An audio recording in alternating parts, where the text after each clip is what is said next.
Voici l'histoire de Thomas Sankara, l'homme révolutionnaire le plus aimé de tous les Africains.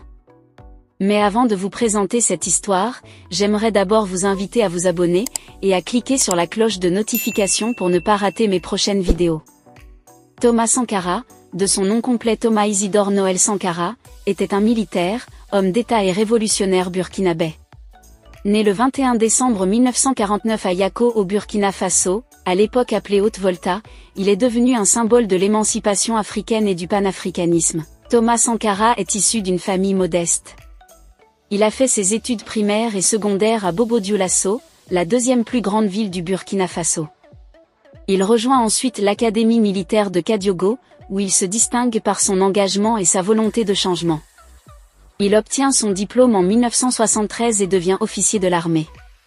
Dans les années 1970, Thomas Sankara se rapproche de Blaise Compaoré, un compagnon d'armes avec qui il partage une vision politique progressiste.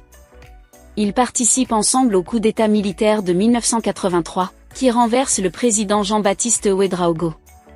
Sankara devient alors le président du Conseil national de la Révolution et Blaise Compaoré son numéro 2. Thomas Sankara devient président du Burkina Faso le 4 août 1983, à l'âge de 33 ans. Dès son arrivée au pouvoir, il entreprend une série de réformes radicales dans le but de transformer le pays en profondeur. Sankara se fixe pour objectif de mettre fin à la corruption, à la néocolonisation et à l'exploitation des ressources africaines par les puissances étrangères. Pendant son mandat, Thomas Sankara met en place des politiques économiques et sociales audacieuses. Il nationalise les terres agricoles, promeut l'autosuffisance alimentaire, encourage la participation des femmes à la vie publique, lance un vaste programme de construction d'écoles, d'hôpitaux et de logements sociaux, et lutte activement contre l'analphabétisme. Sankara est également connu pour sa politique de rejet des influences extérieures, notamment du Fonds monétaire international, FMI, et de la France, qu'il considère comme des entraves au développement de l'Afrique. Il change le nom du pays de Haute-Volta en Burkina Faso, qui signifie « le pays des hommes intègres » en langue mossi. Le 15 octobre 1987, Thomas Sankara est assassiné lors d'un coup d'État orchestré par Blaise Compaoré, son ancien compagnon d'armes et numéro 2. Sankara était devenu une figure emblématique de l'émancipation africaine et un modèle de leadership progressiste.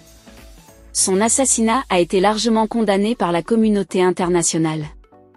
Thomas Sankara a laissé un héritage important en Afrique et est toujours considéré comme un icône de la lutte pour la justice sociale et le développement du continent.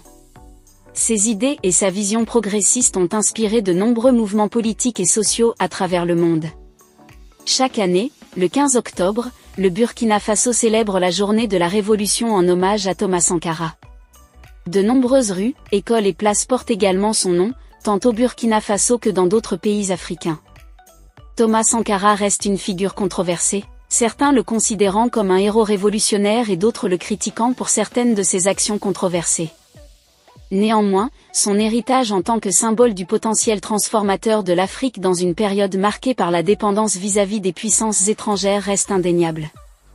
Si ça vous a plu, n'hésitez pas à vous abonner et à cliquer sur la cloche de notification pour ne pas rater mes prochaines vidéos.